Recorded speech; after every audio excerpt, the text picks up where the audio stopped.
வணக்கம், இது விஜிஸ் கிச்சன். இன்றைக்கி பார்த்தீங்கன்னா நம்ம மோர் குழம்பு தான் வைக்க போகிறோம். வெள்ளரிக்காய் போட்டு மோர் குழம்பு வைக்க போகிறோம். அது எப்படி வைக்கிறதுன்னு பார்க்கலாம் வாங்க.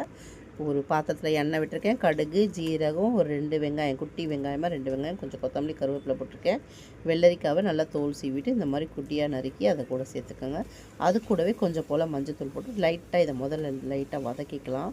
கொஞ்சம் அந்த மஞ்சத்தூள் வாசனை போகணும். அதனால் இதை நல்லா வதக்கி எடுத்துகிட்டு அதுக்கப்புறம் பச்சை மிளகாய், துவரம் பருப்பு, இஞ்சி, பூண்டு, கொஞ்சம் பச்சை அரிசி, இது எல்லாத்தையும் சேர்த்து அரைச்சிருக்கேன். இது ரெண்டையும் நான் ஊற வச்சுருந்தேன். துவரம் பருப்பையும் பச்சை அரிசியும் இதையும் சேர்த்து அரைச்சி நல்லா அந்த வாசனை போகிற அளவுக்கு இதில் போட்டு மிக்ஸ் பண்ணிடலாம். அதுக்கப்புறம் தேவையான உப்பையும் சேர்த்துட்டு நல்ல மோரை மிக்சியில் அடித்து வச்சுருக்கேன். அதையும் சேர்த்து இதை நம்ம கொதிக்க விடக்கூடாது. அந்த பபுள்ஸ் வரும்போதே நம்ம இதை ஆஃப் பண்ணிடணும். அப்போ தான் மோர் திரியாமல் இருக்கும். அவ்வளோதான். இப்போ ஸ்டவ் ஆஃப் பண்ணி ஒரு மூடியை போட்டு வச்சிட்டோம்னா சூப்பரான மோர் குழம்பு ரெடி ஆகிடும். வெள்ளரிக்கானில் நம்ம வெண்டைக்காய் போட்டு வைக்கலாம். இது நான் கொஞ்சம் தண்ணியாக வச்சுருக்கேன். இன்னும் கொஞ்சம் திக்காக வேணும்னாலும் திக்காகவும் வச்சுக்கலாம். வீடியோ பிடிச்சதை லைக் பண்ணி, ஷேர் பண்ணி, கமெண்ட் பண்ணுங்கள்.